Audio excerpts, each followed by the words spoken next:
Okay, so for everyone who is just joining us, we are just promoting all of the staff to panelists so that we can talk and get started.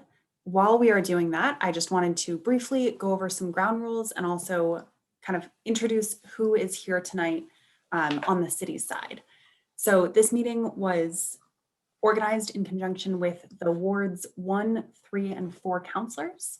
I think all of whom are here tonight as I scroll through the attendee list. So we wanted to thank them for helping us organize this and publicize, and then of course, joining us tonight.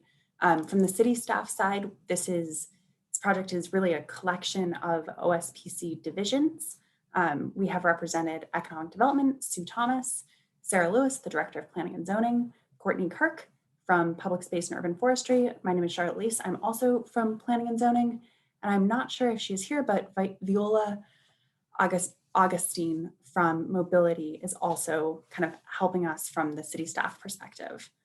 So in terms of ground rules for tonight, what's going to happen is after I've kind of given this brief overview introduction, I'm going to hand it off to Sarah Lewis for a much more substantive introduction to what our goals with this project are and kind of the background on that. And then we will hand it off to our lovely consultants from NBBJ, 3 of whom are here tonight, and they will kind of give the meat of the presentation.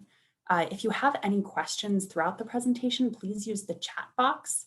Staff will be monitoring that, and any kind of quick and easy questions we'll answer as we go. If there are more substantive questions, we will address those at the end of the presentation. So with that, we are at 6:04, and I think I will hand it off to Sarah Lewis. One last thing, this meeting is being recorded. We will have it available on, I believe, City TV and on the Summer Viva website after the meeting.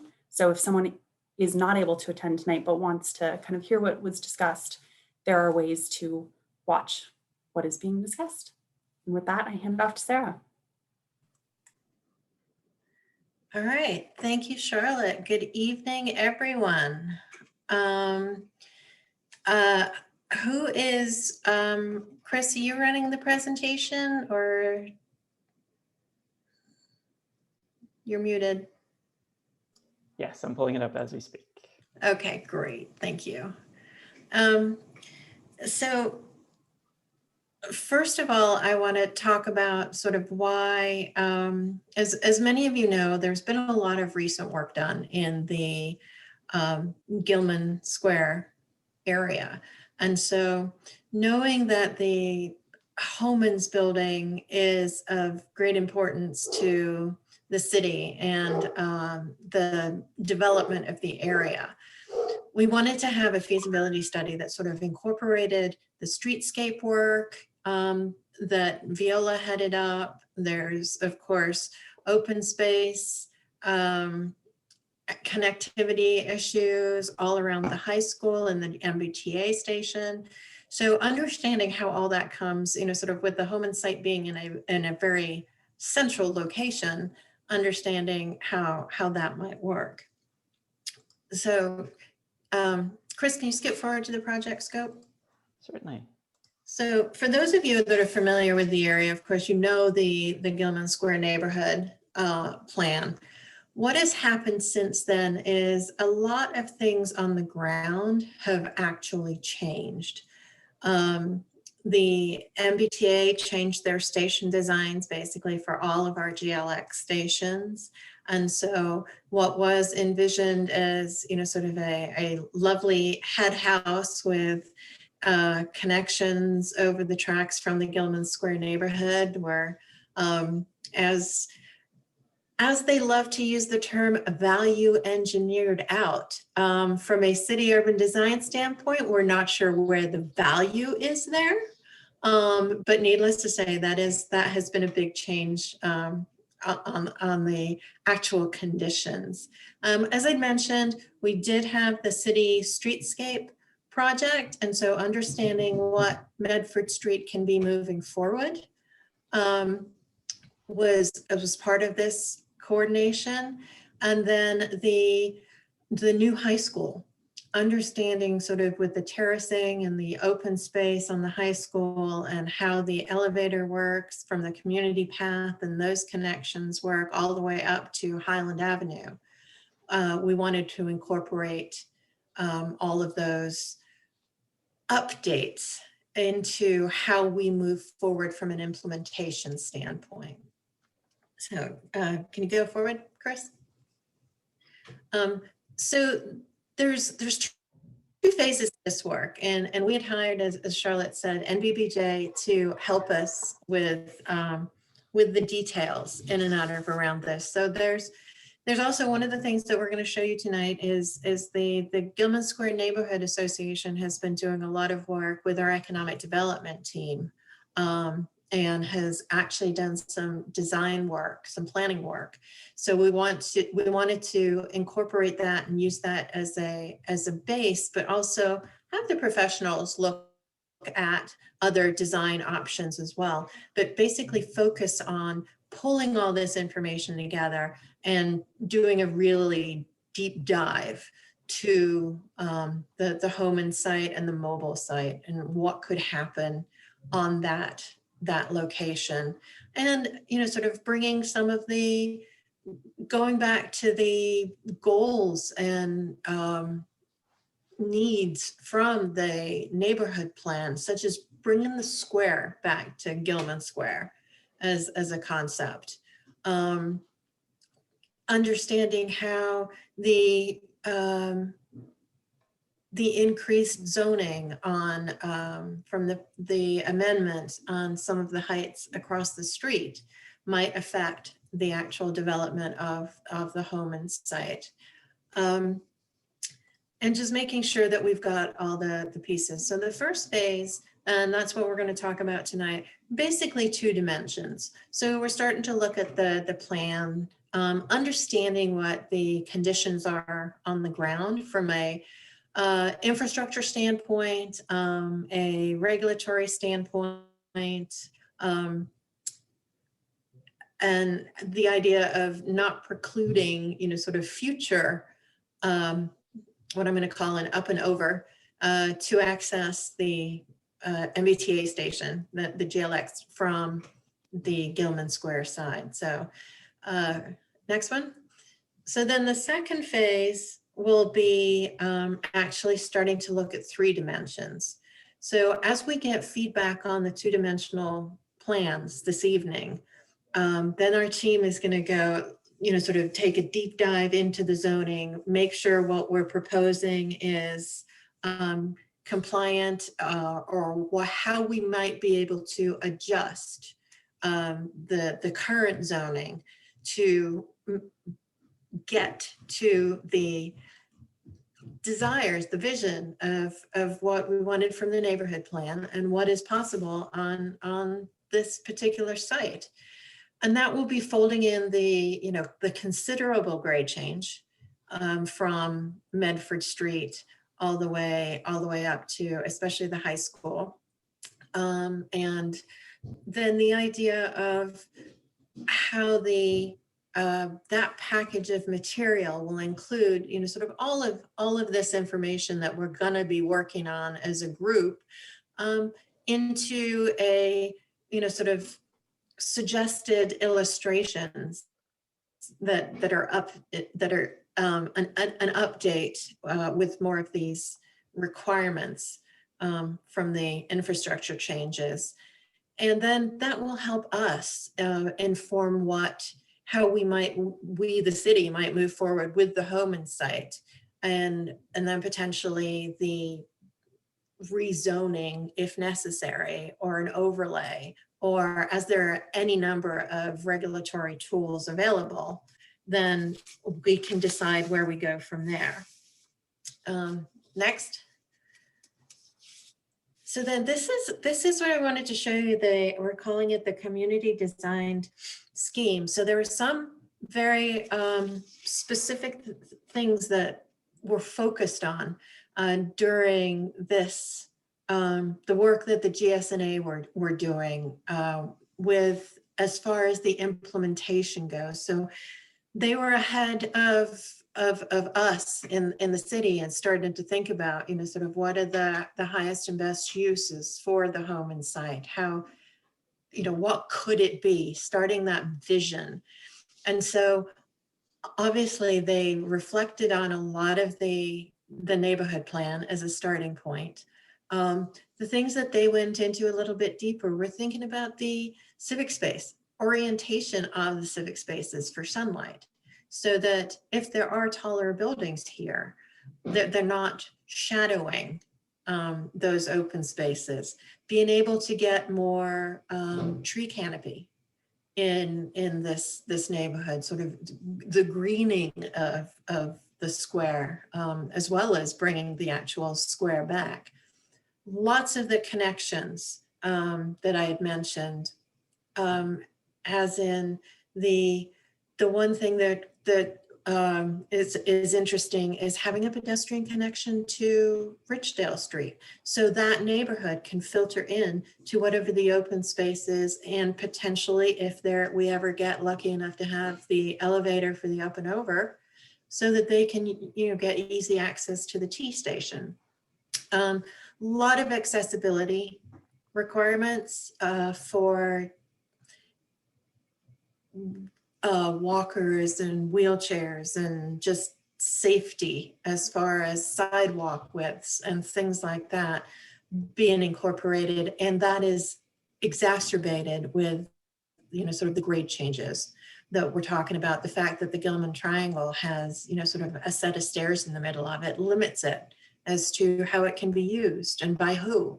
So some of those issues were broached, as well as the increased density. So the association understands that in order to get community benefits, there has to be a balance between what is shown, what is needed in order to create a feasible development project, in order to get the outcomes like the open space and a lot of the other things that we as the city and as residents want for our neighborhoods.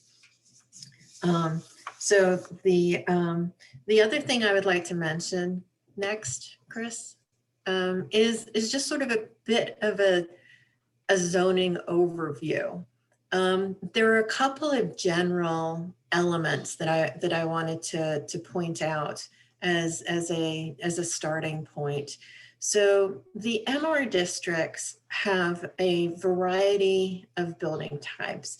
MR is mid-rise, and so you can generally think of it as a mixed use type of district. The numbers, if you happen to look at the zoning ordinance, are basically the number of stories. So an MR district can go anywhere from 3 to 6 stories. The reason that I pick out the MR districts is because that's sort of what the properties across the street were zoned in the zoning overhaul. So that's where we're sort of starting the investigations from, is the MR districts and some of these building types. The one thing I would want to point out is, as you will probably hear, a general building is just that. It can have pretty much anything in it, but it will have a mix of uses. So if it has residences above, the ground floor will still be commercial. If it's if it's a lab building, highly unlikely, in my personal opinion, but it's possible. That will also have some neighborhood serving, ground floor commercial uses. And where you see the red on this map, that's the pedestrian street. So there are some restrictions on pedestrian streets, the idea being to develop active street fronts and real interest for the neighborhood. So that would be sort of more of the commercial uses along that area. And hopefully, while it's not mapped as such because the Homans is a civic site, hopefully whatever development we get on that site would also respect the idea of the pedestrian street. I will point out, because this is smack dab in the middle of a transit area, in fact, it's practically sitting on a station, there are no parking minimums. That doesn't mean that parking is not required or that it will not be provided. It's just that from a zoning perspective, as much as we can encourage people to use the train station that is right there, that's what we intend to do. The final piece that I want to point out is the idea of the civic space. So the current open space in the neighborhood is, specifically the triangle, is about 0.36 acres. So, which doesn't sound like very much, but keep in mind, we're not talking about a large area currently. The Open Space Task Force that did some work on the area which helped us define the numbers for the Summer Vision comprehensive plan work, envision another 0.25 acres of new open space here. And so while we're not going to dig into the numbers this evening in a big way, the idea of expanding the open space is something that harkens back to the neighborhood plan and Brigham Square back. And so that's one of those things that is part of the zoning requirements as well. So I know that's a lot of information up front, and it's all the boring stuff. So the fun stuff is what Chris and Alan are going to show you. So I'm going to just hand it off to them. Thanks, Sarah. So we thought we'd do some quick introductions, since we know many of you who are sitting here with us this evening haven't met with us before, although some of you may have. I'm Chris Hurlick. I'm an urban planner and project manager for this project. I've been working with Alan and Rodrigo for a number of years on a range of projects at actually a similar scale to this much of the time. So we're quite happy to be here and quite happy to be working in Somerville. It's a place we've wanted to work for quite a long time. As I mentioned, we also have Alan here. Alan, you want to do a quick introduction? Hello, hi, my name is Alan Mountjoy. I'm an architect and urban designer, and will be talking a little bit about the zoning with you tonight. And Rodrigo. Yes, sure, thanks. Hi, everyone. I'm Rodrigo Guerra. I'm an architect and urban designer as well, and exploring the massing options and how that relates with the zone. Happy to be here. Great. Well, on to the next. No planning study would really be complete without an existing conditions review and plan review. So we started off our process, just to give you a sense of the information that we're basing a lot of our study on, by studying some of those planning efforts that Sarah has already mentioned, and some concurrent efforts as well. So obviously we spent some time with the Gilman Square Station area plan. And while we know that this is now, I guess, 7 years since it's been published, and a lot has changed, as Sarah mentioned, about station design and configuration of the area around the station, we think there are still some principles that are very valuable and still relevant, even if the exact configuration might not be quite the same. So we know development was studied, development footprints were studied as part of that study. Again, their relevance maybe not so perfect now to the Homan site, now that we have shovels on the ground for the Gilman Square station itself, but interesting to see, interesting to note, a source of inspiration in some ways, and another way for us to think about the site. So we certainly want to be cognizant of the thinking that was done previously on that planning effort. We also know that access to the site is a significant concern. There are 3 things outlined on this page. The first in this top left is the Gilman Square Station plan. We have a fairly good accounting from the MBTA now of what the station will look like when it ends, when construction ends, and how the TPSS will relate to the street, will relate to the station. where the station entrances are. So those are all things that we think are critically important to how we configure the site, of course. In the top right, we have a Medford Street reconfiguration. We know that this is still, somewhat in flux. We know that there's a Medford Street closure that's also incoming, which again, we must take into consideration as we think about how to lay out this site and what possible schemes might work. But we also want to make sure that we're allowing flexibility along this Medford Street edge in at least a few instances to accommodate shifts in the right-of-way that might take place there. And then, of course, as Sarah mentioned earlier as well, we know that the Central Hill Campus plan is in full swing, that things are moving towards implementation, including the high school, which is really starting to look quite nice. But there are access issues that still remain coming out of those planning efforts, things that we, at least if we can't address in our study, things we need to be aware of and be able to be flexible about. So in the future, we're not precluding some of the connections that we know are the most desired, but also taking into account where things are for the near term. So that specifically relates to things like elevators and pathways connected to the community path. So we're originally, this was thinking about redevelopment of the Homan site and the mobile site on the corner of School Street and Medford Street.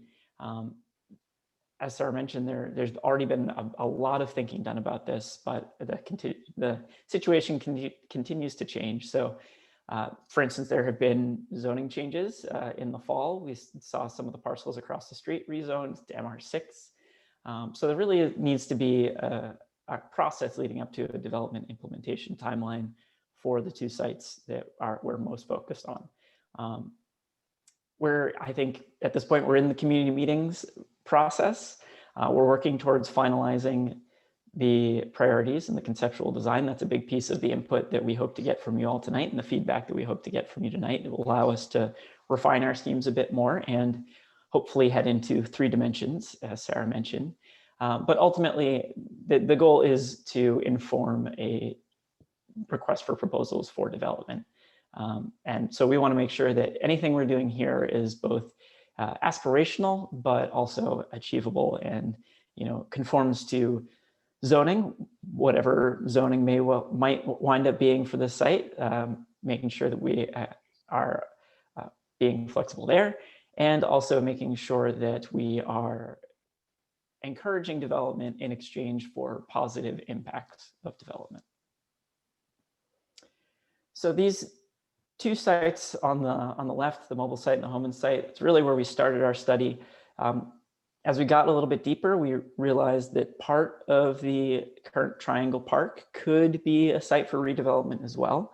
As Sarah showed in that earlier diagram with the red along the street edge, this is envisioned as a commercial or retail pedestrian street. So it is in play in that sense. We do want to do some thinking about it. And we also want to be aware of the 2 other development proposals that are pending across the street at 345 Medford and 255 Pearl, which their latest incarnations can be seen here on the right. So with all the context that I've described already, all of those past plans, of course, including the Gilman Square Neighborhood Association's work that Sarah described so well early on, we have started to build a much fuller picture of the possibilities for these 3 sites, of the forces that are acting on them. And we have begun to dive into zoning and what it might mean for development on these parcels. And we've also started talking with members of the community and with staff members and with ward counselors. We've probably had close to a dozen conversations by this point with various stakeholders. So we're really building a much more complete picture. We've heard these really common themes across almost all of the conversations that we've had. We know the implementation is really important at this point, which means attracting development. We want to make sure that, yes, we're delineating the positive impacts of development and making sure that there are some so the community gets what it needs, but making sure that, again, we are still able to implement on this site. There's some desire for a little bit more clarity on possible uses or desirable uses, which will of course come out of the zoning study as we analyze what building footprints and building heights might be feasible. And of course, the open space character and identity for the neighborhood are so closely tied together. Really, I think a strand that we've seen across all conversations and all studies is that, again, we want to bring the square back to the square. We want to make sure that any open space that does come in is actually functional. And of course, connectivity with any plan of this scale is a huge, huge concern. We've already talked a bit about Richdale and Central Hill as places we'd like to connect to a little bit more effectively.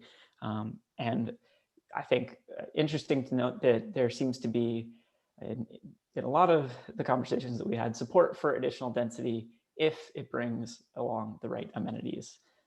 So I think these are all things to keep in mind as we start thinking about the schemes that we are going to look at tonight. Things to think about as we move forward again into 3 dimensions. This is when we start thinking about the trade-offs between density and amenities, between negative and positive impacts that we might be concerned about. So with that, I will hand it to Alan. Great, thanks, Chris. So for many of you who are residents of Somerville, of course, you're aware of the rezoning that occurred several years ago, which is called a form-based code. As Sarah mentioned, the mid-rise 4 is sort of our starting point, although as you well know, MR6 has been several sites across the street have been rezoned to MR6. Mid-rise 4 and mid-rise 6 aren't all that different in terms of the way they treat the ground level and the kinds of basic requirements for building blocks. Really the only difference is height. Sarah mentioned it's all about the ground level uses that are most important, and any number of uses could happen above them. So it's important to know that we are looking at the entire site, Homans and the mobile site, as part of this, even though we're aware that those are actually under 2 separate ownerships. And we have also included the Triangle site as part of our study, just to get an understanding of the total development area and the trade-offs, particularly as it relates to open space and civic space more particularly. So Chris, for many of you who may or may not be familiar with this, let me just briefly review some of the general tenets of the mid-rise district. Generally, it encourages buildings to come to the street edges so that there is a continuous street wall along streets. It tries to avoid the kind of building in a park that has been built in other places not so successfully, requires approximately a 90% lot coverage, certain limits on how far back from the street it can be, and variations in that. It does have a open space requirement of 15%, but much of that can actually be accommodated on roofs. It also has, it's very generous in terms of how you can abut other properties, not lots of setbacks on the back. And then perhaps more importantly, there is an overall intent to create buildings that are reasonably scaled. So the maximum floor plate is 15,000 square feet. That's significantly less than a lot of office buildings, which you might see in other areas, but is about the right scale of many of the buildings that are in the district that are approximately 10 to 15,000 square feet, except for single family homes, of course, and apartments, which tend to be smaller. And it limits the total amount of building width to 200 feet. And then, of course, in the MR4 zone, it limits it to 4 stories and 52 feet. Of course, if you go to MR6, you can go higher. So there's lots of other things like transparency on the ground floor, but we won't go into that at this point because those are sort of finer scale, finer granular zoning issues. So Chris, if you go to the next slide. The other, perhaps the second type of land use that we're really discussing here, more importantly, is the land use that is called civic space. And we've talked a lot about what kinds of civic spaces we'd like to see. Those are treated very much like buildings in the sense that they have specific dimensional requirements that are similar to buildings. Of course, they're not buildings, but they're open space, but they have the same kinds of requirements, and they need to sit on their own lots. So in many ways, these are the exercise that Rodrigo is going to present to you is about creating plots of land that have different uses on them, whether they're MR4 or they're open space civic spaces. So you can see, I think this is fairly understood. There's been a desire for the civic space that Sarah mentioned. So if you go to the next slide, the definitions of civic space, there are quite a few. We didn't include a neighborhood park, which is also possible here, but the two that we thought were perhaps the most applicable and were discussed most were the Central Plaza and the Through Block Plaza. Each of those have specific dimensional requirements about how visible they need to be. Something like the Through Block Plaza needs to connect two thoroughfares on either end, so there's specific requirements about that. And then there are certain requirements also on how much landscaping is in there, what kind of vegetation needs to be there, and what kinds of site furnishings. So if you see the pictures on the lower right, these are examples from the zoning code about civic type plaza spaces, which tend to be more hardscape than neighborhood parks, which are greener. And of course, we want to hear from you tonight. We are assuming that a slightly harder scape space is what would be most useful here, but we want to hear from you too. So if you go, Chris, if you go to the next next slide, identifies that there is in fact something else that Rodrigo is going to talk a little bit about, and that is that there's something that is not quite a civic plaza, but could be interpreted as something that would be beneficial. And that is called a mid-block passage. It falls under the category of thoroughfare, but it does provide a variety of amenities, and it provides connectivity, which is one of the issues that has been stressed to us many times. There's not, and I may not have this completely right, but a mid-block passage and an alley are in some ways slightly different, but also somewhat similar. A mid-block passage could, in fact, be thought of more as an alley if it provides service access to the buildings. But in either case, the images you see on the right are a mix of mid-block passages and what might be called an alley, something similar. You might be familiar with Winthrop Street in Cambridge, which is essentially a street that is used for servicing in the morning, but becomes a more of a pedestrian space in the evenings when most people are there and using it. So some of the examples that Rodrigo is going to give you are examples of both civic space and building blocks, but also things like mid-block passages. And the last thing I wanted to mention was that some of them might even be indoors. A mid-block passage, if you see here, one definition of a mid-block passage could be covered atrium providing continuous pedestrian from the elements, or up to a two-story passage through a building. So these are all features which we might want to consider in addition to things like civic plazas or actual buildings. And the last image I wanted to show you was a sort of a scale comparison. This is Davis Square in Somerville. You think about this as the kind of the major space in Somerville. Just for reference, the size of Davis Square is approximately 0.25 acres, about a quarter of an acre. So just when you're looking at the examples of images that Rodrigo is going to show you, places, civic places, think about that just for reference when you're thinking about civic spaces. All right. Take it away, Rodrigo. Thank you, Alan. Chris, if you can go to the next one. Excellent. We all know what's coming, so next. Thank you. So as we have been saying, there are 3 sites, but for the purposes of this exercise and conversation, the mobile site and the home site has been considered as a unity.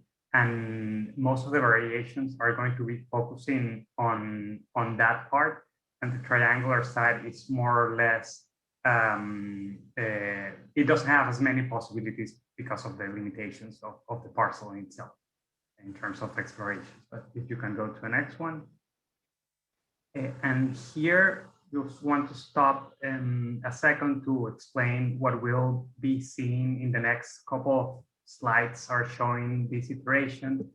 What we want to focus on is on the image, understanding the general configuration and relationship between buildings and open space and civic space, and then understand a bit what the text to the right, what are the development footprints that these yield, just to understand what this means in terms of site coverage, but also in terms of possible benefits and that come with density. So just have those in mind as we balance them, as long as the importance of civic space and hence we want to compare that. So last general point in this regard is that we'll see these explorations in which we are focusing on providing a variety of types of civic space. We can go into the details of what types are they in relationship with the zoning, but try to see them through the lens of are they diverse, or are they a single readable civic space? So just to provide a little bit more of clarity, the civic space, what we're accounting as civic space, is all the pattern areas with the blue pattern, and they could or could not have some degrees of green space depending on the further explorations and design of them. So the first option that we want to present is this idea of a central plaza along Medford Street. And the benefit of that is that it directly connects with the pedestrianization of Medford Street Bridge and provides us a single long open space that it's clearly divided into two pieces, but with a strong relationship with the buildings and the possibilities of activations that they offer.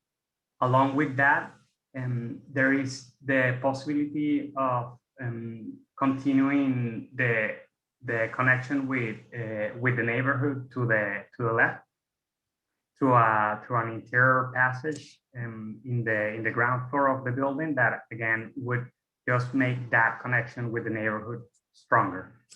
If you can go to the next, Chris, please. There's another option that we have been exploring that it's more, it actually separates the two main civic spaces. One at the intersection of Medford and School, that could be understood as either as a plaza or even as a neighborhood park, again, depending on the amount of green space that we want to consider over there. And then another to the east, that is the cluster formed by the pedestrian transformation of the Medford Street Bridge, along with remaining triangle or open space, capturing the street from the north. Another important thing here is that there's a continuous edge, street edge along Medford Street, but at the same time there's a big space receiving all the blocks along that. Some challenges are compared with other schemes, there are fewer pedestrian routes across the site. So this is more divided into what is completely public and what it's more privatized, or the interior of the block is private for those means. You can go to the next, Chris. Thank you. So another option that explores a through block connection between Medford and school, trying to bring the people closer to a point in which they could connect with the platform of the station, and then continues with a more or less stronger edge along Medford Street. That again basically continues the force that comes from Medford as a continuous pedestrian edge, with just two breaks. One as this through connection that allows for visibility from the station to Medford Street and vice versa, and then the open space that is formed by the Medford Street bridge closure. Another interesting part of this is that it provides for smaller frontages and footprints. So this starts to we're trying to make a transition between what is the scale of the fabric of the neighborhood in terms of the smaller buildings and more granular blocks, and what a larger development in a transit-oriented development site is also asking for and negotiating between those two scales. You can go to the next, Chris. Thank you. So in this one, we're pushing a little further that idea of making smaller units as blocks. And the way we do that is through what Alan was referring to as these mid-block passages that crisscross the site, one peaking on the neighborhood and Richdale Street on the left through the building and connecting it with the main civic space in the middle.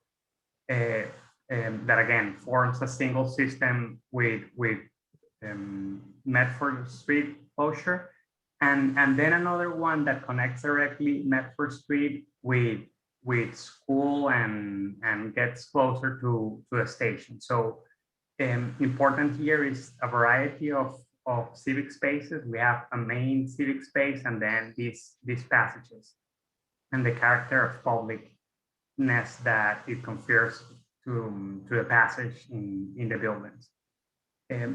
The challenge that we are seeing in the cases where we push far in terms of having smaller floor plates is that they will most likely be less desirable for developers, or so that is something that we're trying to balance as we do these explorations, and we want to definitely get feedback from you. If you can go to the next, Chris. Thank you. So last one is an option in which we go to the idea again of separating the two main civic spaces. In this case, the one today goes south to be exposed to more sunlight and have a more direct relationship with the transit stop. And here we introduce the passage like an internal atrium or arcade through the building that could connect the civic space with Medford Street. So a big advantage that we see in this scheme is that it could provide an all-season space, public space or open space that could have a variety of uses all year long, especially important considering the weather here in Massachusetts. Another important aspect here is that we have a very strong continuous edge that we're trying to break through that arcade, but otherwise it just goes with the edge along Medford Street. And if you can go to the next, Chris. Sorry, Rodrigo, one moment just before we advance, we did get a question in the Q&A about whether or not we've considered elevation in these plans, pointing out that there is a steep slope from the front of the site to the rear along School Street. So I think that just to quickly answer that while we're here on this one, because I think this one is one possibility. One of the reasons we're not showing that civic space extending all the way down to Medford Street is because there could be a change in elevation at this point. This could be at one level along Medford Street and on a second level along School Street, and there could be some vertical connection that happens between those two associated with development. So we've started to think a bit about elevation. Even though we're technically just in 2 dimensions here, you will see at least the elevation contour lines here. We have noted the height change. We are aware of it, but it's something that we will explore more as we get into 3 dimensions in our modeling. Thank you for catching that. And to that point, yeah, the other schemes also consider that. So depending on the specific design, the response is different. But yes, we are as much as possible trying to reach the change in elevation from Medford, which is mostly flat, to School.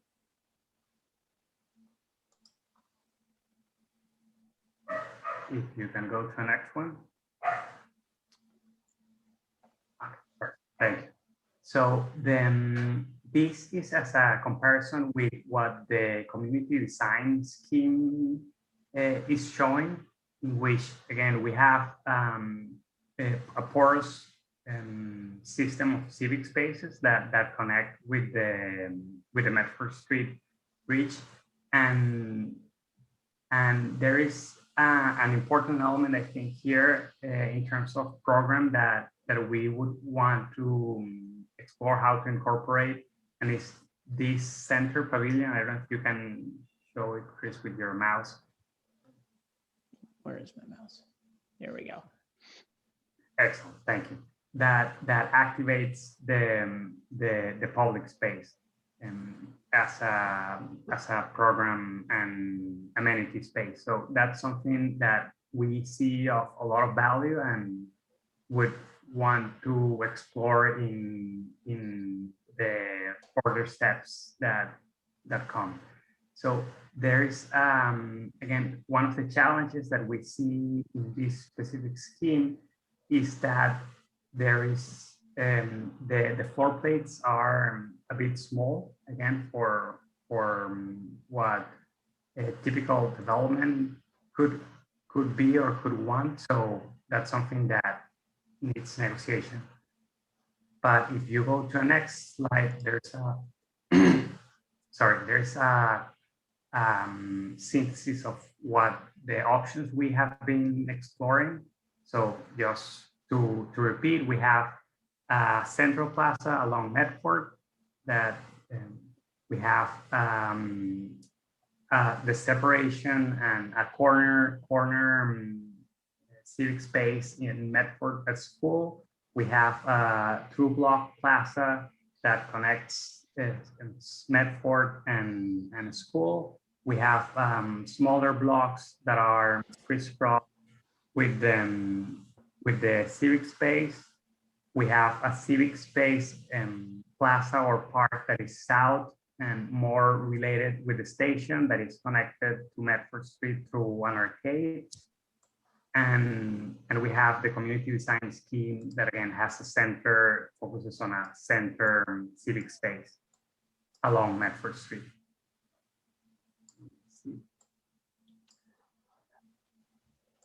Chris, does it make sense for us to just spend 2 minutes talking about future potential connections to the community path? Yeah, I think especially as we got the question about elevation and so many of the connections that we're aspiring to address the challenge of elevation across the site here, I think it would be good to spend just a minute. Maybe go back to one of the plans. I think any plan could potentially work. Let's just take this one, for example. For those who, so the grade change here on Medford Street is relatively flat. There's at least a 10-foot grade. This is at least a 10-foot grade to get up to where School Street is rising up, and the community path is probably beyond that in terms of height above Medford Street. There have been proposals to build a, trying to get my annotation started here. Don't know why I'm not able to annotate. You may not be able to do it during a webinar. Okay. I don't know that I've actually tried that. Okay. Well, why don't you show? So there's a proposal to provide some kind of ADA access to the community path. I think the up and over that Sarah was mentioning can really has some difficulties connecting to the station, but it certainly can go over the station to the community path. There are a relatively few number of access points that are possible to pass over the station or to connect to one of the elevated platforms on the station. Here, I think I can pass now. This is, so I think this is one of the locations where some sort of crossing could occur in this area. And another area is over here. The rest of this has elevated structures that make it sort of difficult to go over. And there are relatively few places to connect to the elevated structures. And as many of you know, the School Street is too steep to connect. It exceeds the ADA, although this would be a convenient path for if you're not in a wheelchair. You certainly can access it at that point. But an up and over with an elevator is really restricted to a couple of key locations. And that up and over would require some sort of elevator on this side or a ADA compliant path from Medford Street abutment. I don't know if Viola wants to clarify any of those points, but I just wanted to clarify that many of these plans have ramifications for where additional access might be ultimately provided.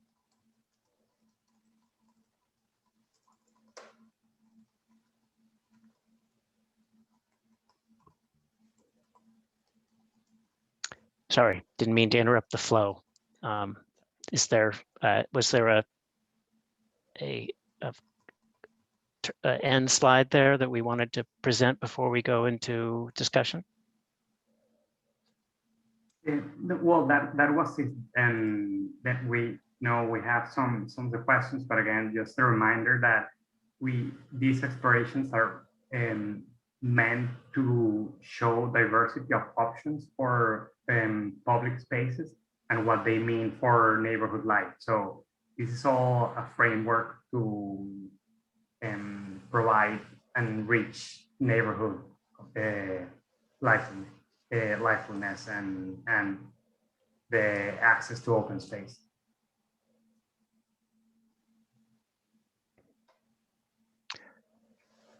All right.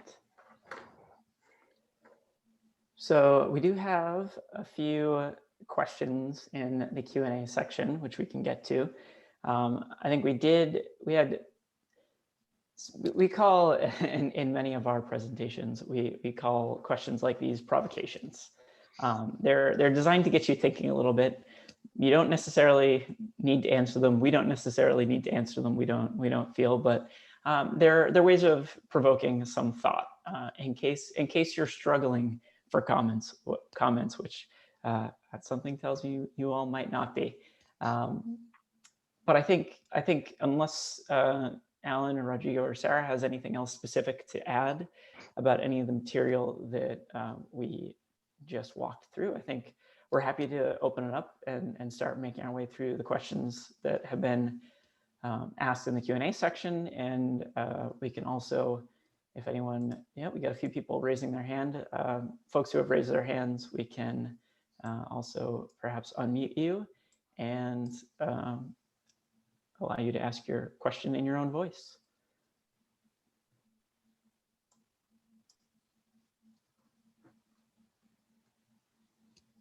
All right. Hearing no argument, shall we move to the Q&A, the written Q&A first? There's a comment about drivers basically avoiding lights at School Street and Broadway. So they speeding down Dartmouth to avoid a light. That's good to know. Thank you. Will the city be, this is Ben asking, will the city be developing any of these sites itself? How many of the potential sites would be sold to private developers?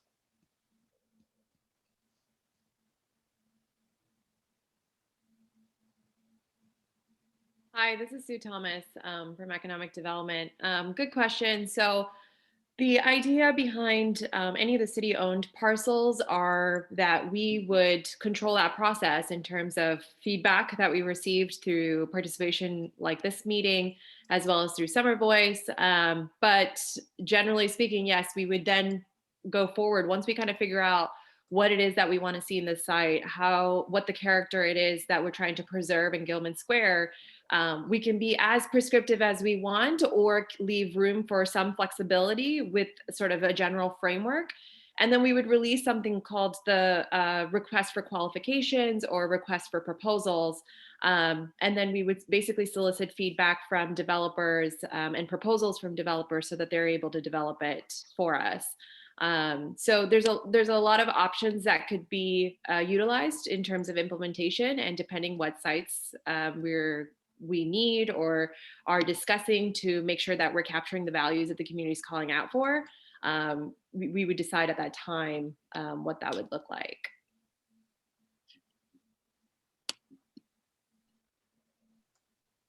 Great, thanks, Sue. A question from Diana.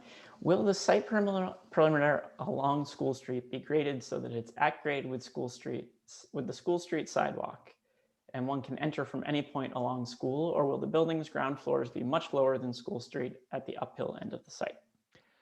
I think we can answer that from a zoning perspective, that the street frontages are required to be active, and therefore any development along School Street would have to be an active frontage that would relate to the street level, and that would include any sort of open spaces that would have to relate to the level of the street. So I think while it makes for a slightly more complicated construction project to step the floors of a building down the street, that would most likely be what is required of a developer developing along a street that is like School Street, that requires, it has MR mid-rise zoning on it. It does require active street level and entrances along the street every 30 feet, I believe.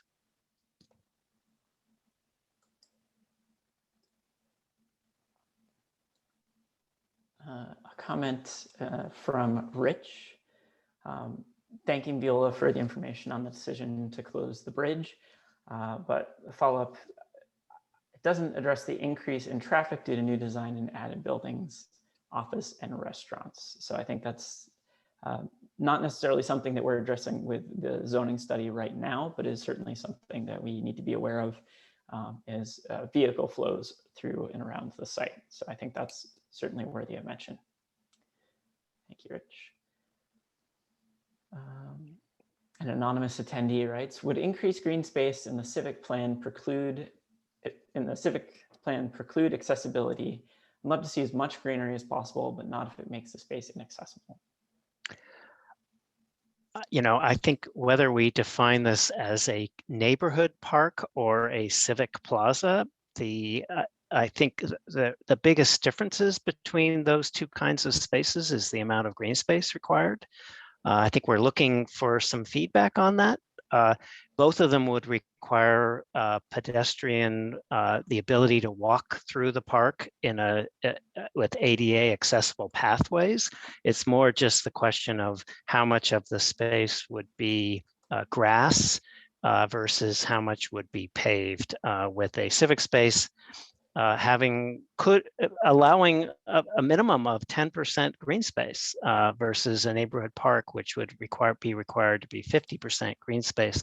But remember that even a civic plaza has a requirement for a number of trees. So a civic plaza of the 10,000 square feet or so that we're talking about, or 15,000 square feet, or even 30,000 square feet, would require one tree per 1,000 square feet. So that would be 10 or 20 or 30 trees. And if they're properly planted, that could provide a complete tree canopy, but would maybe be less in terms of grass space, but would certainly have green in the sense of trees.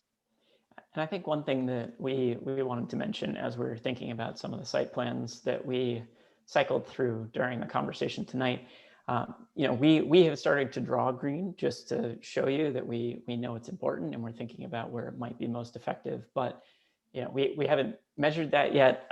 We don't know exactly what the proportions are going to be. I think that's something that is going to be part of further study and certainly further discussion with you all, is understanding what the balance needs to be based on a desired program. And that's maybe a question that I'd like to put out to all of you. We thinking about the other parks that and open spaces and civic spaces that you have in the neighborhood.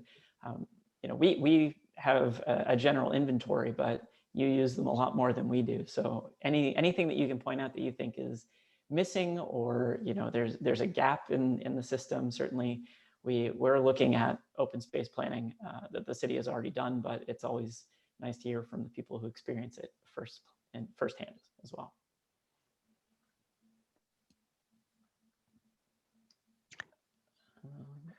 So there are a couple of people who've had their hands up for a little while. I think we can give them a chance to talk for a moment and ask their questions. All right, first up, we've got Rob. Great. Hi, can you hear me? We can. Yes. Oh, great. Thank you. Hi, my name is Rob Buchanan. I live at 16 Wesley Park. Do you mind, are you able to show the 6 options again on the screen? That would help me. Absolutely.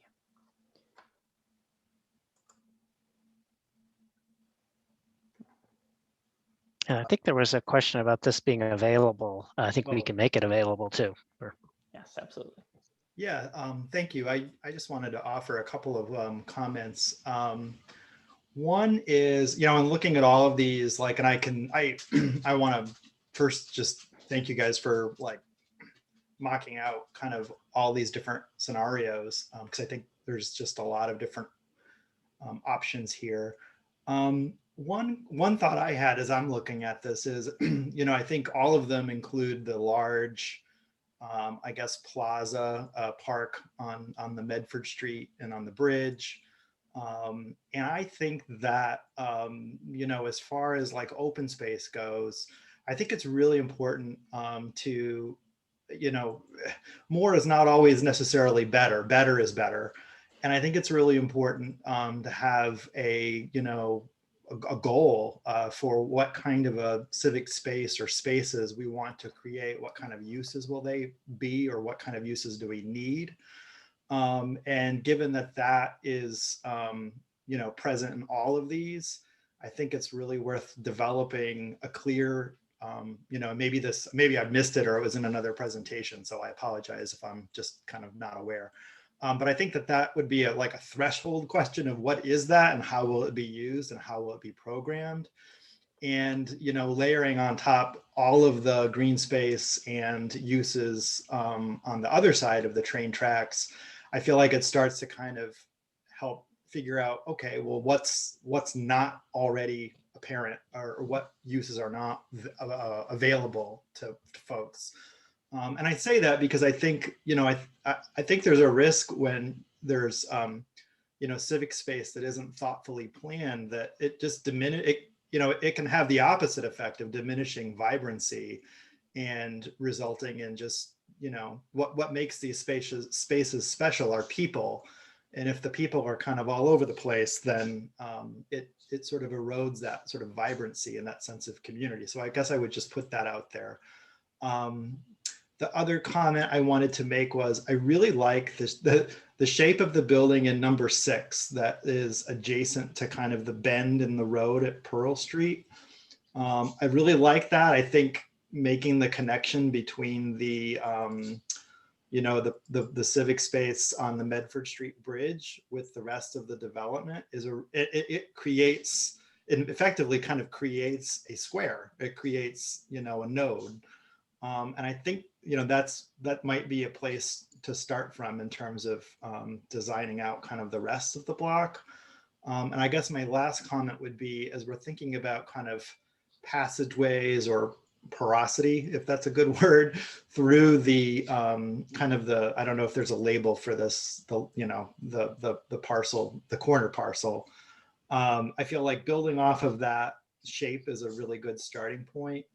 But I'm not sure that, like, to your earlier discussion, like a lot of small floor plates, is that, I don't know how realistic that is from, making it truly like developable from a developer standpoint, but also like the density that we're looking for in terms of other uses and, housing and commercial.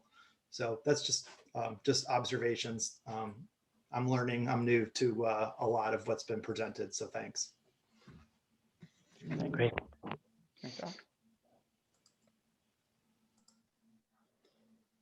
All right, I think we have a couple of other folks who have raised their hands. We've got Dawn. You'll be up next. Hi, my name is Don Davis. I live on School Street, across from what was the high school parking lot. I'm a newcomer to Somerville. I've only lived here 22 years, and I don't detect any sensitivity in these discussions to the fact that people live here. We're seen as kind of an abstraction, and that I resent. So I'm telling you, your presentation rings hollow to us. Can you tell us what you would like to see so that we can be better informed? I'm not an urban planner, but this idea of I don't get a sense that our input is being solicited. I don't get a sense from your presentations that our input is actively being solicited. Rather, you see all this land that's up for grabs as a canvas on which to paint. And you have a limited interest in whether the neighbors will like your painting. But that isn't actually taking the neighbor's participation into account, the neighbor's concerns into account.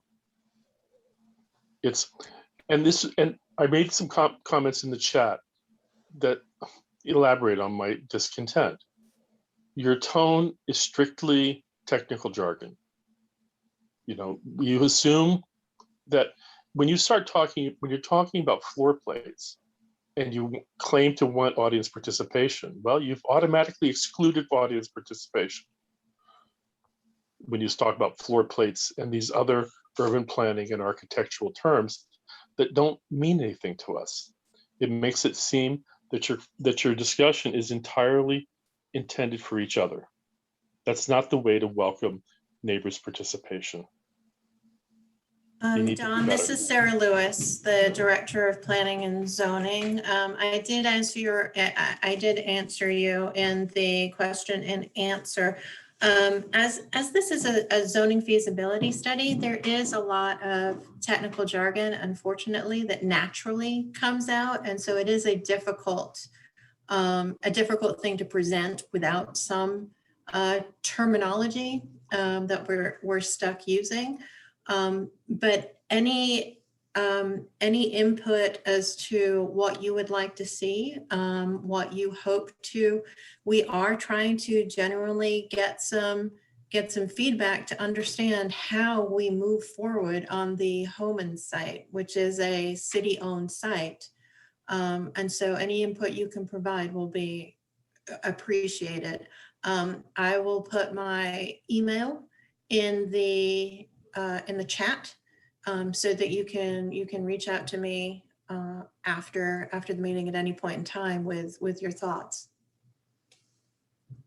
And if I could just add, Don, you bring up a good point. We should have probably prefaced this meeting, or probably should do it at every meeting, in terms of like the work that, why we are doing this, the work that's led up to this. Most of the community feedback processes that we've done here dates back to the neighborhood planning process. It was one of the first that we've done in Somerville. But a lot of things have changed since then as well. And we have, in the last, year to 2 years, we've been updating that slowly, whether that's mobility related infrastructure. The GLX certainly has changed its plan around Gilman Square, and then and development as well. The fabric of the square has changed. And so during the last meeting in December, as well as this one, we're coming back to the community to kind of talk about, what do people feel like? What are you most comfortable? What is a square that you want to see and that you live on, that would resonate the most? And I think some of these other questions kind of tie into that as well. So I'm going to try and answer those. Councilor Strezzo, you had asked, what kind of developers are you considering? Residential, commercial, or completely commercial? We don't know that just yet. The neighborhood plan had called for like a 4-story residential mixed use building. But the comments that we've received to date for either of these sites have been mixed, and they've been different. I think going through these exercises of understanding, and you'll notice on Summer Voice, we've had this, tell us what your square would look like and the types of uses that you want to see. With that data, we're able to generate and decide, okay, is there commercial that's going to be on this site, or residential? Sarah kind of alluded to the fact that things like lab, for instance, may not be feasible, but nothing is off the table. We need to see if those are all, feasible to do. And then the other is a balance. If we want more open space, if we want more affordable housing, or if we want more commercial, it's got to be a balance. We don't have a whole lot of land here to sort of develop. So we need to be careful in how we do that and make sure that whatever it is that we want to capture here is actually financially feasible, and also acceptable to us in the community. Tim had also asked whether do all these presented only reflect MR4 or any possible areas for MR5 and MR6? Generally speaking, a lot of people have said varying comments on this. And Sarah, I think maybe if you want to touch base on sort of when we get to the massing conversation later down the road and what that would look like might be helpful here. But generally speaking, we've heard all over the map. And again, it's one of those things where you would balance based off of what the ground level looks like and what you're trying to achieve there. You're exactly right, Sue. Our intent is to understand what the direction that the neighborhood would like to go in, and then start talking about the 3 dimensions of heights and massing, and understanding what the feasibility of those options are. As I'd mentioned at the beginning, some of those things also have to do with the height effects, depending on where the civic space might land, has to do with the amount of sunlight or the shadow that a building might cast on a civic space. So all of these issues are definitely integral to each other. And we are definitely aware of the topographic challenges and the 3-dimensional solutions that have to come out of this study to truly make it feasible. One other comment that came by, talking about sort of the connection to the high school and what's happening there. A while back we did send out like an RFI, understanding, trying to figure out what could happen on these sites that can create this sort of synergy and connection to the high school, whether it's just uses within the building. And that's still, I think it's still on the table, and what that looks like. I think there's a real opportunity here in terms of being right next to the transit line, right next to a high school, creating this sort of innovative location here. But it really depends on, the space that will end up being available, and sort of the benefits that provides to those type of users. So I think that's our hope. I know the mayor certainly said that, where he wants to make sure, and also members of the public and GSNA, where there's this connection towards the Somerville High School, the students, and creating uses like arts and creative uses that are in tune with that as well.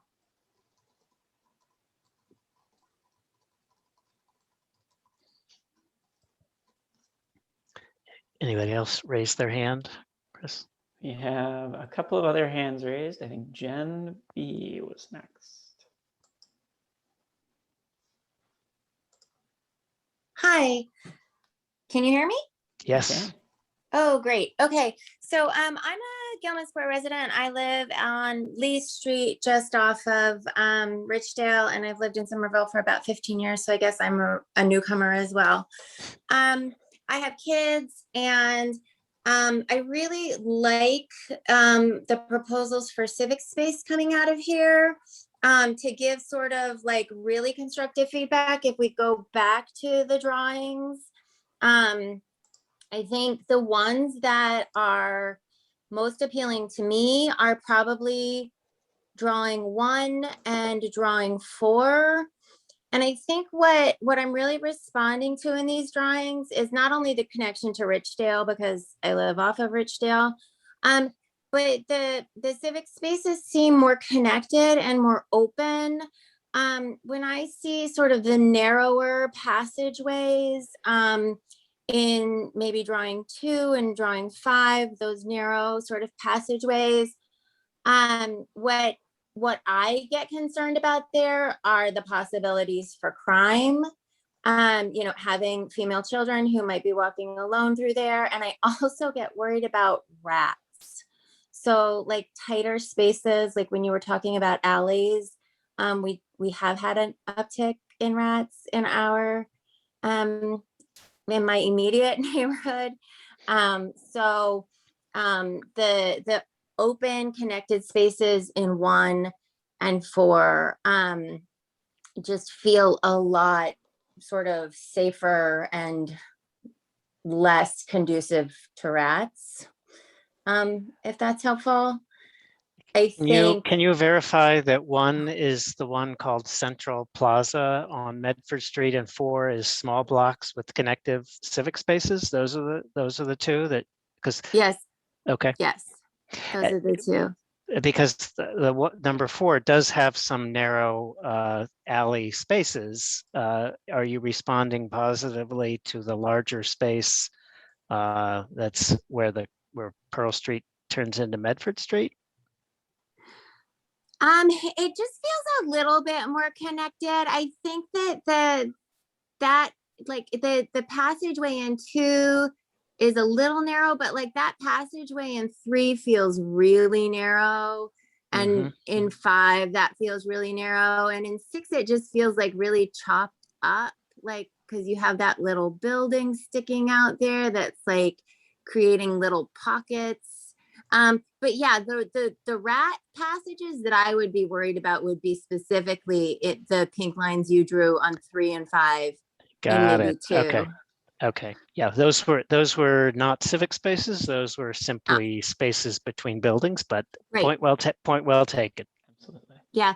And if we're looking about usage, like we've had to do a lot more socializing outside because of coronavirus, and we do live in New England. And so having sort of like some covered and yet still open spaces would be really nice. Okay. That's helpful. Thank you. Thank you. Thank you. All right. We do have at least one more hand raised. I've been mute. And this is Christine. Hi, can you hear me? We can. Yes. Hi, my name is Christine Carlino. I live just a few houses down from the mobile station. I'm pretty close to the squares. I'm also one of the steering committee members for Gilman Square Neighborhood Association. And I want to thank you guys for the amount of options that you've provided. I think you've really touched on a lot of different ideas that give people an opportunity to think about the space in different ways. One of the things that I have heard from a lot of people, and something that I really value, is having a diversity of outdoor spaces that provide people with options. Maybe some spaces that are more protected from the street versus spaces that are more open and visible, to sort of provide people with options. And I think something we've heard a lot in the neighborhood association meetings is the ability to use the space without spending money. So being able to use the outdoor spaces for businesses to have seating, and also just to be able to sit casually with your family or with your friends and not have to spend money. And so I think that's something that we should think about as we move forward with the open spaces. I also would love to hear your thoughts on the various schemes, and if certain ones lend more benefit to providing natural light into the spaces, and if massing of the building. And I know we're not quite there yet, but looking at this in the 2D and sort of thinking about in the 3D how these spaces could stack differently to respond to the site around them.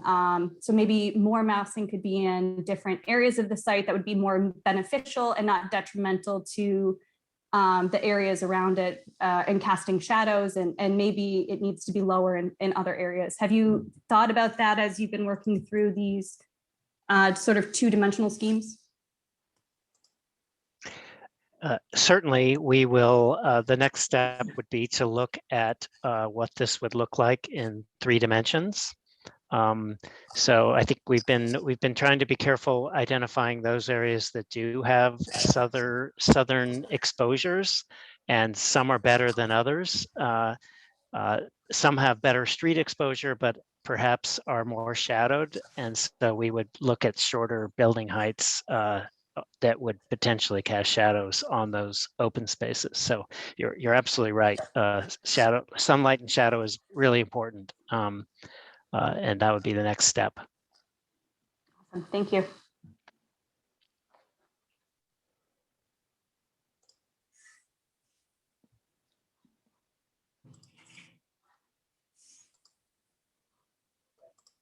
All right, we have a couple of other questions. Oh yeah, one more, sorry, wait, one more in the, more raised hand from Amy.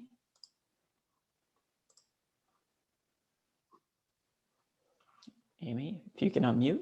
Hi, can you hear me well? Yes. Mm-hmm. All right. So also, I would like to echo Christine here. Really thank you for seeking out feedback and presenting to us all these different options. I actually want to touch on an aspect that we sort of glossed over here a little bit. I think on all of your options, you mentioned which options are more attractive to developers, which are not as attractive to developers. I think a lot of us, live here and are very excited about the prospect of the increasing livelihood of this neighborhood, and sort of, what we get out of living around here, we get out of equity of our homes around here depends on what development is being done. Now, not being in the business, not knowing what developers are looking for and what they can do with different options of these spaces. For example, if we were to go option 1, these type of commercial spaces would be possible, but not in option 6. Like, I cannot visualize that at the moment. Like, what do you mean by this option is better than the other? How much better? What does it actually practically mean?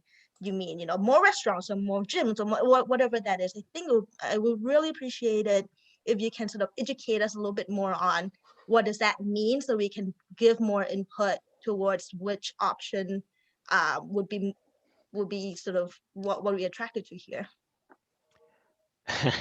Well, that's to be honest, a developer would probably, a single developer would probably want to develop this entire parcel as 1 or 2 buildings. That would be the most efficient, right? But that may not get what the community wants, which is, I think, smaller scale buildings that feel more in keeping with the scale of the neighborhood. Which is why the zoning has a maximum size of the building, which is more suitable or in character. So I think we're looking at least 3 buildings on this site. And how you arrange those 3 buildings, 2 to 3 buildings on the site, depends on how you want to frame and define the public open space, which is probably the most important thing for the community. Developers will do what they need to do. There are pretty typical building dimensions that are important for developers to create efficiencies. Just one example that of note would be that the mobile site along School Street, for instance, would still make sense to be developed as 1 building, but could provide a ground level opening underneath it and provide that connectivity without necessarily having to have 2 sets of elevators to serve, all the upper floors. So, obviously the larger floor plate with fewer number of elevators is a more cost effective for a developer. So I think some of these versions that have 4 buildings in them begin to really push what a typical developer might be willing to do just in terms of the size of a building and the efficiencies of it. That doesn't mean that they won't necessarily move here, but they may not have as much, they may not be as generous in the public benefits. But that would be a question for a negotiation with Sue and Sarah's group ultimately. So I think one thing, or I can give you a few examples, Amy, if it's helpful. I think as a rule of thumb, urban designers tend to use building depths, of about 55 to 70 feet for residential. That is what we call a double loaded corridor apartment building. So that's a hallway down the middle with apartments on both sides of that. If you get thicker than that, it doesn't really allow much light into the interiors of those units. So a lot of the bars that we're showing here, say in number 1 and number 2, that more L-shaped one, that's a rule that we're following there.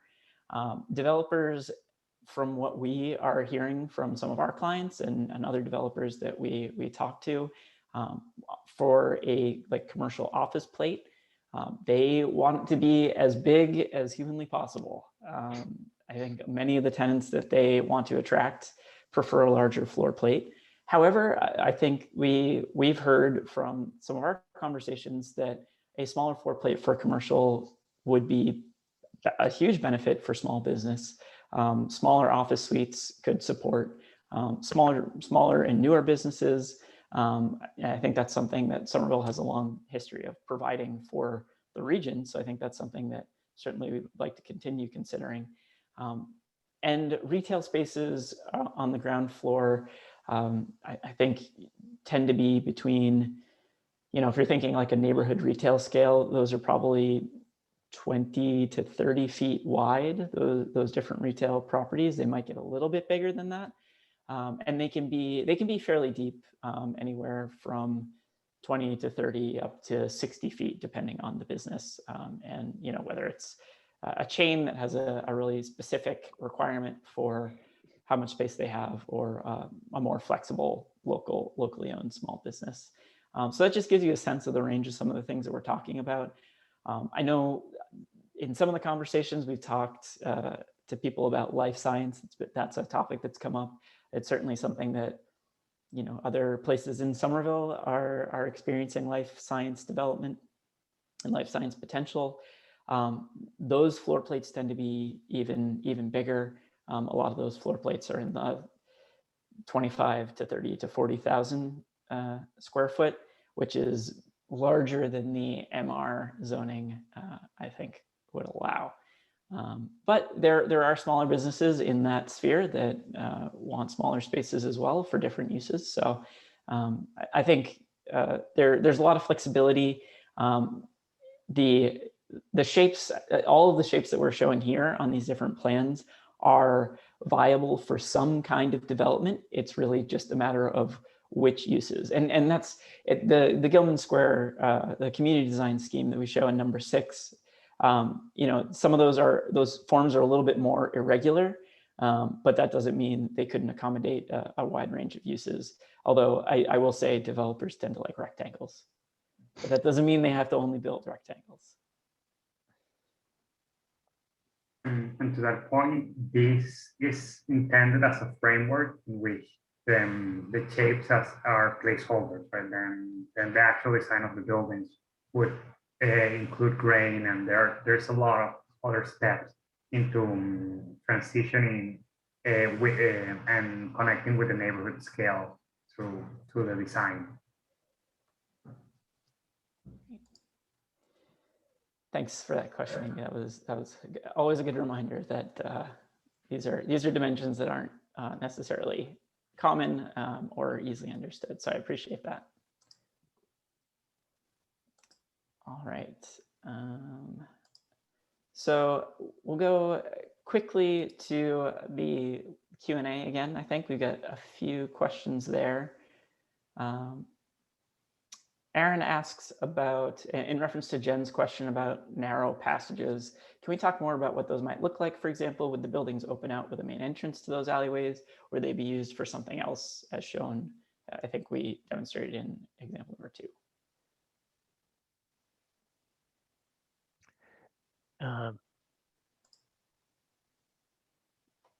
I think there were a few examples in the early slides.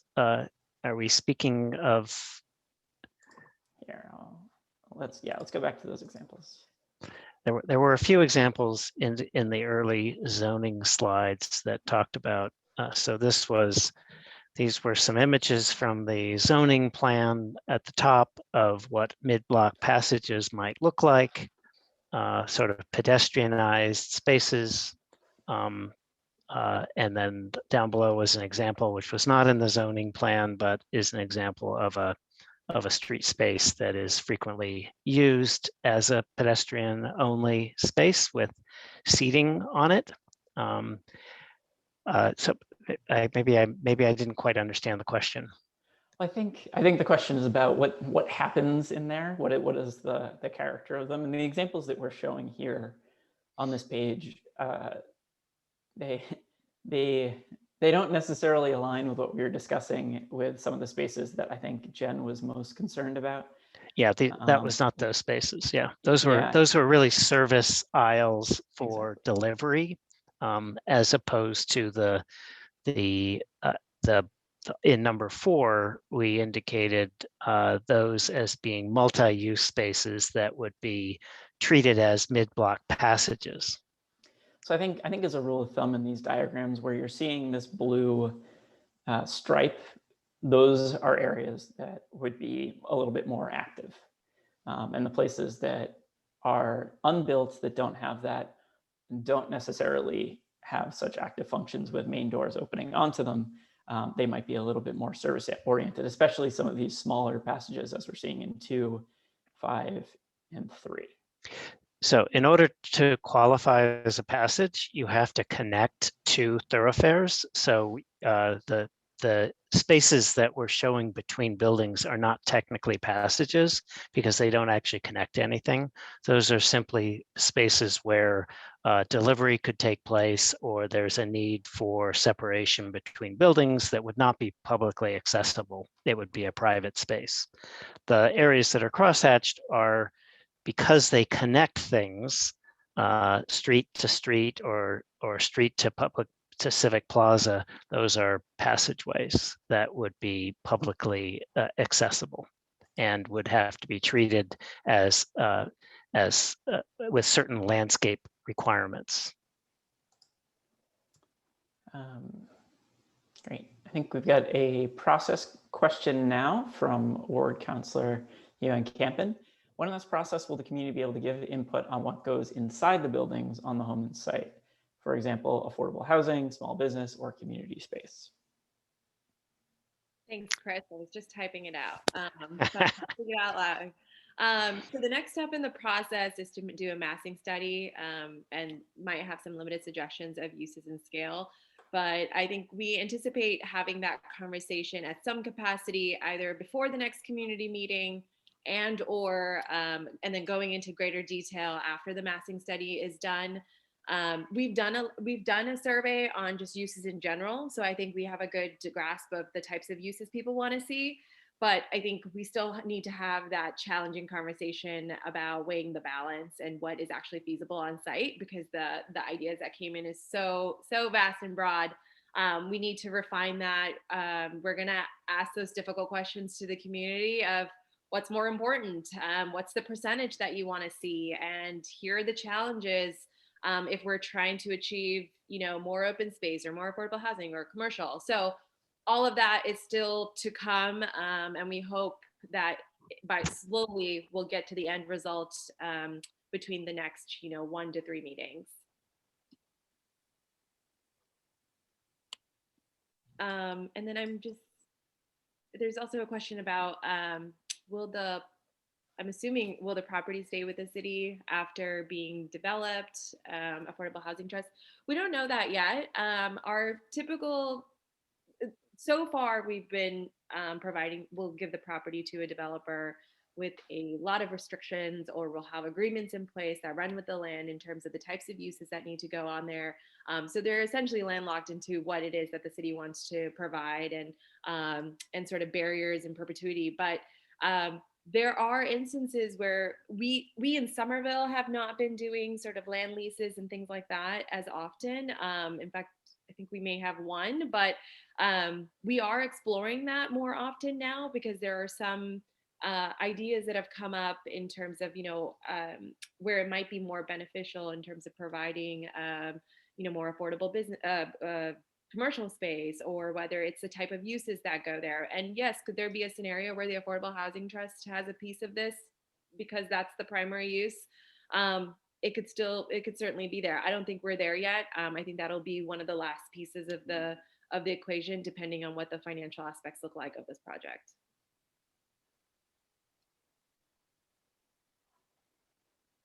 Any chance that we could have charging stations in the civic space, or any fountains and cooling stations? I'm gonna send this to Courtney, because she is. I was again typing as you're calling me out. But Amy, I think those are great ideas, and I think as we, much like there are many questions about what goes inside a building, I think there will be lots of questions about what goes inside a civic space. And a big component of PSUF's mission in our parks is to look at things like urban heat island effect, and make sure that we provide areas where there's shade and cooling, or when we have playgrounds and play-ish areas, that there's water. And all of our public parks include drinking fountains. So these are all components that make up a great civic space, and keep those ideas coming, because I'm sure that there's some fantastic thing out there that can charge your phone and, I don't know, charge other things. Maybe there's an EV thing nearby, who knows, but we're open to ideas. So thank you.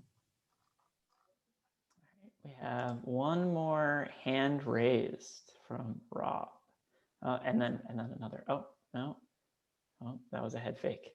All right, Rob, you get one more chance, Rob. Oh no, I don't have a comment. Okay. All right, great. Hold on a sec. Rob Buchanan doesn't have a comment. He did. He already did. We do have, as I understand it, Councillor Klingon would like to say a few words before we close this meeting. And so I'm not seeing, oh, I see Jen B's given us suggestions, but I don't think there are any more hands raised right now. But why don't we hand it over to Jesse? All right, well, it's not, thank you. So it's not so much like a big statement. I just wanted to, I'll be brief. I just wanted to say thank you to the team and to all of you for this presentation. I think that it's, you know, the community's been chomping at the bit to make something happen in this area. I think this is a really good sort of big picture view of what we can, what the possibilities down on the ground can be. So I'm excited to continue these conversations. The only thing I will add from my own point of view is that I think even in the feasibility studies, if it's, I did hear one of the gentlemen from the firm say that there's only like a few locations that actually could feasibly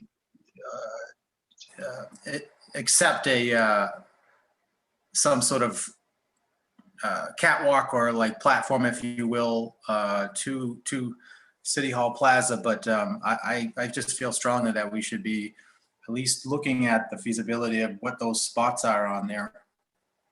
Because for me, it's like, you know, I look at this, the 1895 building is going to house a lot of different city offices. We have City Hall up there. We have the library. We have, you know, and this hill is such an impediment to so many people that I really just feel like I hope that whoever develops it or whoever's going to build this thing, that we find a way to connect Lower Medford Street to City Hall Plaza. And so I'd like you to look at what spots that would be even feasible in. So, but thank you all for the work, and I look forward to more discussions. Appreciate it. Thank you, Councillor.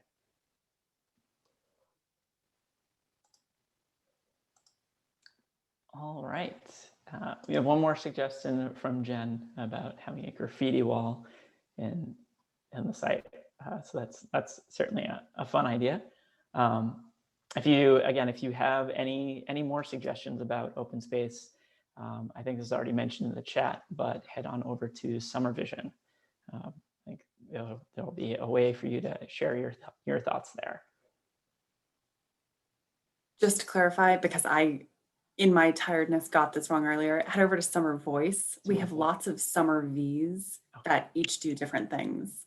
And when it's an evening meeting, it's really easy to switch them up. Summer Voice, Summer Voice. All right. Well, on that note, thank you all so much for coming out this evening and such a robust conversation. It's one of the things that we as city planners love, that we're getting so much conversation, even though we're all remote. We are very community focused, and so speaking for myself, I miss people terribly, but we are getting a lot of participation. So thank you all so much, and please stay tuned. Definitely email us. Keep these comments coming through Summer Voice. Anyway, you've got a number of emails in the chats, and we'll consolidate the information and keep this moving forward. So thank you so much. Everybody have a good evening. Thanks, everybody. Thank you all. Have a great night.